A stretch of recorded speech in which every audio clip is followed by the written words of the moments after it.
Hello, hello, hello. This is the RT Boxing Show. I am your host, Mr.A.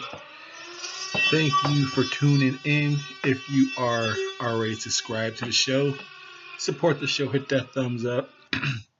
And if you're a new viewer, hopefully you become a new subscriber eventually. If not, after this one, eventually you become happy with what you see and you subscribe to the show. So keep watching. You don't got to subscribe now, but hopefully you do. Now, this post-fight reaction, Kevin Lerena, the fight kind of went how he broke this one down, right, folks? He moved. Like I said, we said he had the better movement. Arthur, man, really, right now he's young. He's smelling his own power. You know, he's believing his own fucking. That's all he really believes. He's been doing it. He's stuck in his ways. He's stuck on his power. Kevin, like I said, he did move around the ring, just like we predicted in the breakdown. He's gonna take little walkabouts, create angles, create space, and come in with hand speed. And he did that. Arthur Man tried to throw a hard 1-2s here and there, 2-punch at a time, I should say.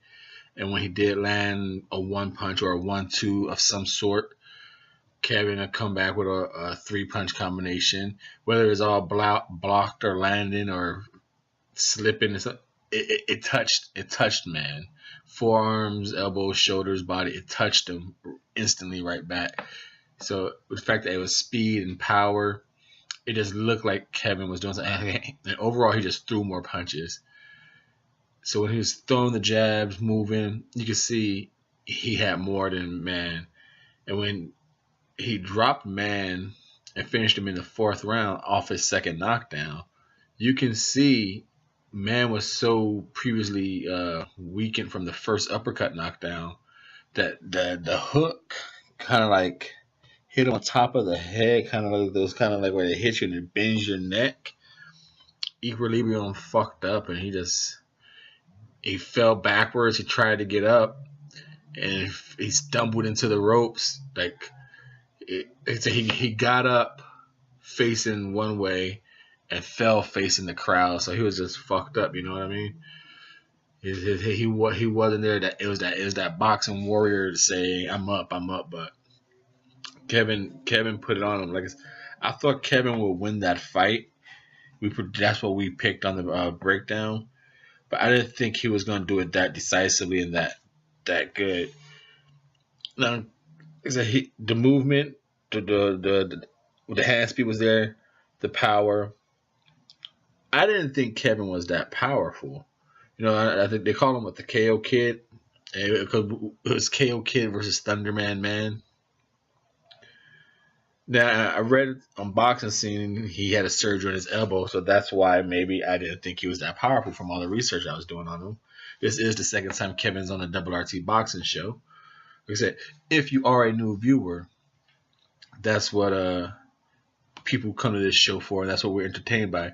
We talk the best versus the best, and on this show, that lingo is number 1 through 15. Those are the best. So when we're talking best versus the best, 1 through 15 fighting each other, and the champions are, of course, the champions. So Kevin is on the route to proving he is the best of the best. Because you figure the champion, Alexander Usyk, he's getting ready to vacate all those belts. At least definitely the WBO. I believe WBO is the only belt you can't hold a belt in 2 different weight classes.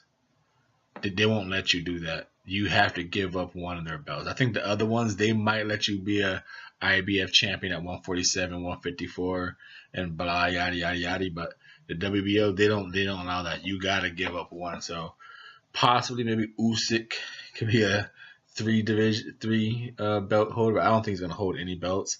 Pretty sure he's going to give them all up. Now, I don't know if the belts, I'm pretty sure it's not even talked about because it's not officially given up.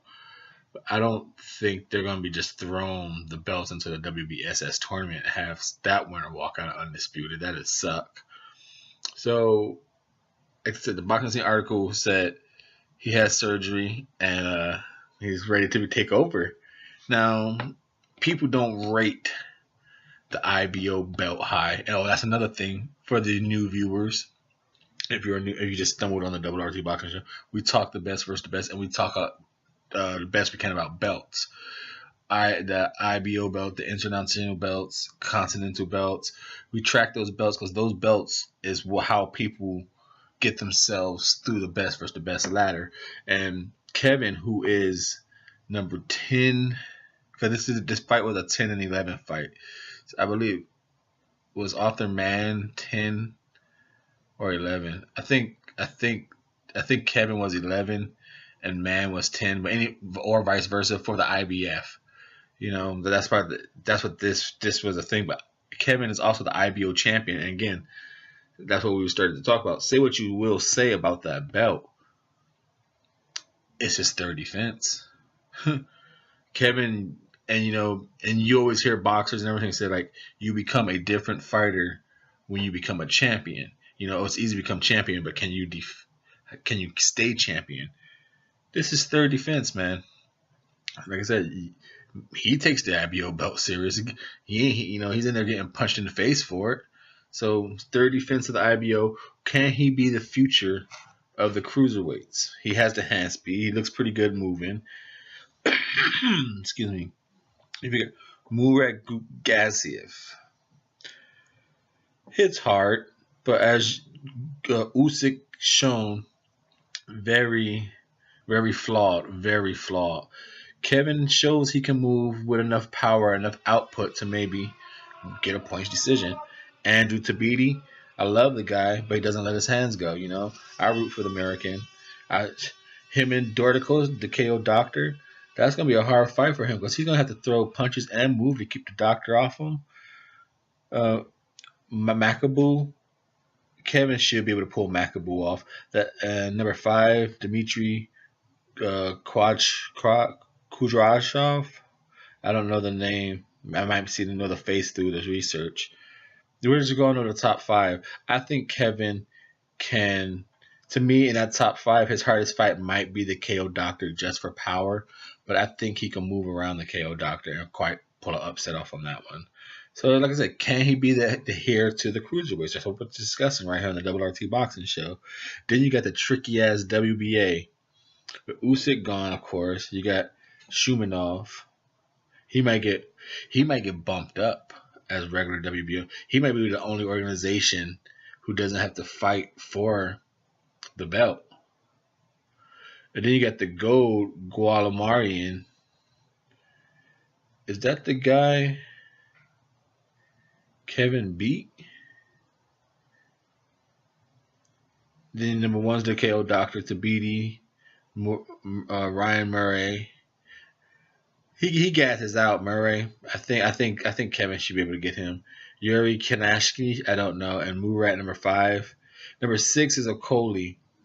I like Okoli. Dark horse. He has an ugly ass shitbowl style, but I like him. I root for him. IBF Tabiti number 1. Number 2 is not ranked. Doctor. Number 4, that Yuri guy. And number 5 is coming up in a fight. Shizulu. So far, Kevin's having a good chance to be a fucking who is this guy. WBO, number 1, Furat Arslan. Kevin could beat that dude. Number 2, Imre Cizlo. Number 3, Marius Bridas. Number 4, the Doctor. And number 5, Yuri Kashniski. I gotta find out who the fuck Yuri Kashniski is. His name's popping up a lot. I gotta find out who that's what we do on the Double RT Boxing Show.